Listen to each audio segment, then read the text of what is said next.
hell was that? Hey everybody, welcome back to the studio. Today, I'm going to be giving my reaction and analysis for some of the shots that were in the M3GAN official trailer 2, creepy trailer. I'm going to be looking at them, seeing cinematically kind of how they framed it up, and we're going to be analyzing it together. So yeah, let's just get into it.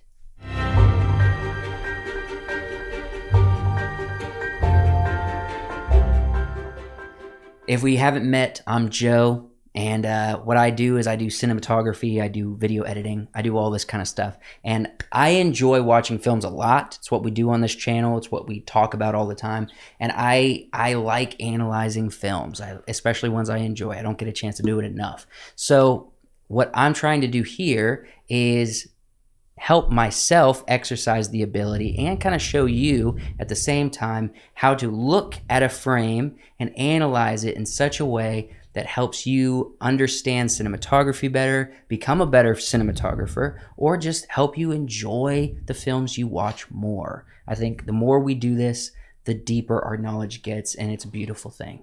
So I'm going to be looking at some of the shots I saw in the M3GAN trailer. Let's start with this first one right here.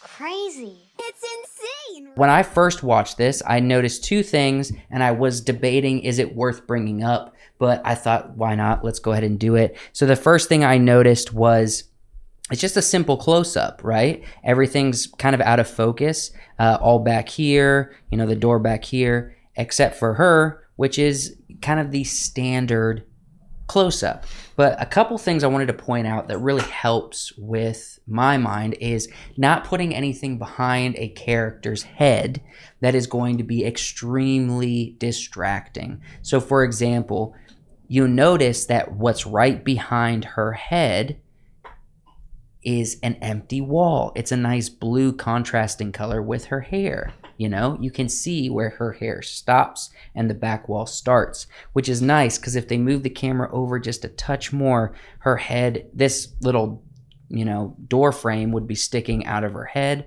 or her hair would be kind of contrasting with the door a little bit over here. And it just kind of is more pleasing to see this nice empty blue wall right behind her head. It's just like little things like that make me happy when I see it. I see thoughtfulness is what I notice. Also over here, they chose to frame up this little shelf, it looks like. It looks like there's some books on it and everything. That's nice because it adds texture to the other side of the frame. So they have her on a third, and so she's kind of, you know, left of frame, right? So that means we have a ton of empty space. So they chose to kind of include this bookshelf to kind of break up and give you some visual texture. Let's go ahead and move to the next one. Your goal is to protect Katie from harm. The next one is simple. Again, it's just another close-up, but I thought it would be nice to, you know, point out with this one, even though there's not a lot going on, they gave us a little leading line with a pillow. Believe it or not, you can use even pillows for leading lines, and it's kind of like a U-shape leading line. And what a leading line is that there needs to be stuff in the frame that creates a line of some sort that points your eyes to the direction you need to be looking. It kind of aesthetically makes the shot look pleasant. And so in this case, you know, we're seeing that the pillow kind of gives you a little whip over to her face. And I thought that was nice. It's small details like that on production that allows people to enjoy the shot more, and it's where you're really hiring a cinematographer who knows what he's seeing, or her what she's seeing, and craft it in such a way that even these small details can be beneficial, because, you know, not everything, like using a pillow as a leading line, is pre-planned. However, a cinematographer knows how to create leading lines or blocking and, you know, the such. I also love how they gave us motivated lighting. There's really soft, very soft blue light coming through the window, and it's kind of hitting her on the side of the face, which gives us motivated lighting, so we see where that light is coming from, and the dark side of her face is also leading towards the dark side of the image. So it all makes sense aesthetically and lighting wise. Anything harm you. I love her. This shot was cool because it had interesting depth. You know, you have this foreground where you have these men who are observing, you know, M3GAN and the little girl interacting, and they're kind of in darkness. And it's cool because it kind of brings your eyes to where you need to be looking with the exposure. So we know that they're observing through this window, right? This kind of, what is it, two-way glass window. And the focus is them sitting down in the room, in the other room. But there's a lot going on in this image. First, you have depth. You have 3 layers. You have them, you have the wall where the window is, and then you have inside the room with M3GAN and the other little girl. You always want to create depth with your images. That's important. There's also a little bit of leading lines. These two little chair armrests they put the camera in the room in such a way that the armrest chairs are literally pointing right to the part of the frame you need to be looking, right here. That's what's important. It's where everyone's attention is being directed. And then really the last thing is just blocking. A lot of cinematographers use this, but it's not talked a lot about. I really enjoy blocking. I love creating shapes in frames, especially if inside the shape is what you're supposed to be paying attention to. And this is a great example of that. It's literally a rectangle window that shows you where you need to be looking. So aesthetically, it gets the point across, but also it's done very well. On this next one, something that I'm seeing more and more and more in films. I've seen it most recently heavily done in the Pinocchio film by Guillermo del Toro, but also I saw it in The Invitation recently that just came out on Netflix. It's like a vampire horror film. They use these contrasting colors of warm and cold. Now, it's been used a whole lot through films for years and decades, but I'm seeing it used more and more and more, and honestly, I'm not mad at it because it's one of the most pleasant color contrasts that you can put on screen. So what I'm talking about is in the bottom left-hand corner of this frame, you have a warm light, which kind of creates a, medium light in this part of the frame. And then contrasting it, you have this window that kind of cuts the image in half, where you see this cold light coming into the room. And it's pleasant color-wise, but that cold light, especially the fact that the cold light is behind her, kind of creates an uneasiness, kind of like she feels like she's being watched, or she's, not comfortable with whatever she's going through. So I just love it. It's pleasant to look at. It motivates the story. I think it's fun. I love warm and cold lights in the same image. It's beautiful. In that very moment, she actually flips the laptop down and we see M3GAN just standing there watching her. Creepy as crap, man. They did the exact same thing here.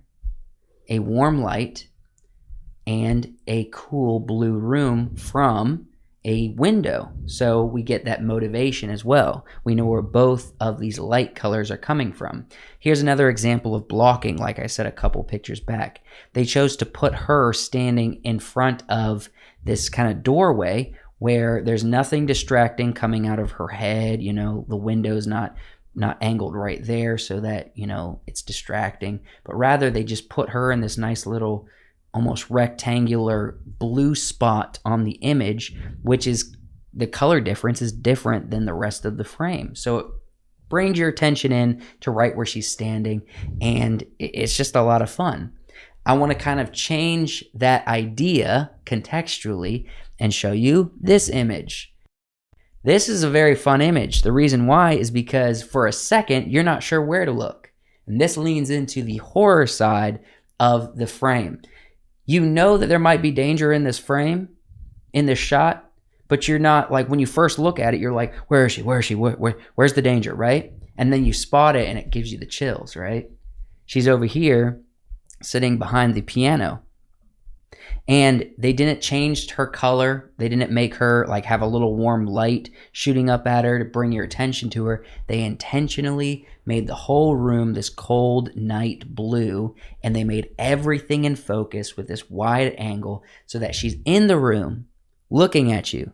But when you first see, like, you know, she sees you before you see her. That's the scary part. And also they chose to put her way over here on the frame. Like the third, I think if you were going to make it aesthetically pleasing, she should be like right here. But they chose to put her off kilter, put her right there because she's hiding. It's like, where's Waldo? Where's Megan? You know what I'm saying? That was the point of this shot. I got one more. Megan? And this shot terrifies me. The dance, and honestly, I think the whole internet is not comfortable with this dance. I think they're tapping into something that shouldn't necessarily be tapped into, but they did it, and so I'm going to talk about it. I didn't want to grab anything of the dance because it's kind of, it's a similar concept, but this is another example of what I wanted to contrast with colors, but not necessarily lighting colors, set color choices. So obviously, we want her to stand out in the frame, especially when we reveal her down the hall. You can do that a variety of ways. Obviously, with composition, you have leading lines. Hallways are always great for leading lines because it literally directs you right where you need to go. She's standing framed up right where, you know, in a box, which is nice. So you know exactly where to look. The only difference is they're also using costume and background color as far as what she's wearing and what the wall is for her to stand out more. You obviously wouldn't want tan walls if she's wearing, you know, tannish or off-white dress, and vice versa. You don't want her to wear a red dress with red walls. So she stands out. It's clear. They're not hiding her like they were in the previous one.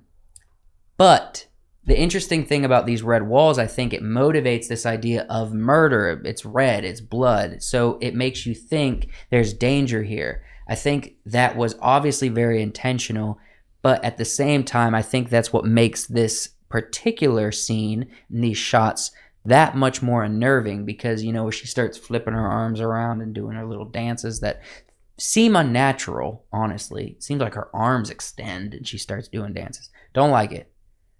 But it motivates the fright because she's using, there's just fluorescent lights above her. There's nothing interesting lighting wise about this hallway, but it's the movement, it's the performance, it's the acting, and it's the visual cues you get, like the red blood death walls that let you know this is not a safe place. We should run away. And that's exactly what I think this character does when he, you know, sees Megan in the hallway. One last thing, there's a hard light kind of coming out of this side of the hallway right here, and it's hitting her. I know that because there is a long little shadow that she casts as she moves through the hallway, and you also get a little bit of a hot spot. It helps define where the line of the wall is, where you get a little hot spot on the wall back here. But really the reason is because it's kind of like a traditional, you know, long shadows kind of look. You know, I remember, I think of like Hitchcock where he used black and white films and he just cast long shadows or really harsh shadows. So they're probably leaning into kind of that aesthetic somewhat with the way they chose to cast long shadows for this shot. That's all I have. I want to hear in the comments what you think about the trailer as a whole, what you think about the upcoming film M3GAN. Are you going to watch it? Are you afraid to watch it? Let me know and tell me if you learned anything or if there's anything you'd like to add about the filmmaking and cinematography for this trailer. Thanks so much. I love you, and I'll see you in the next video.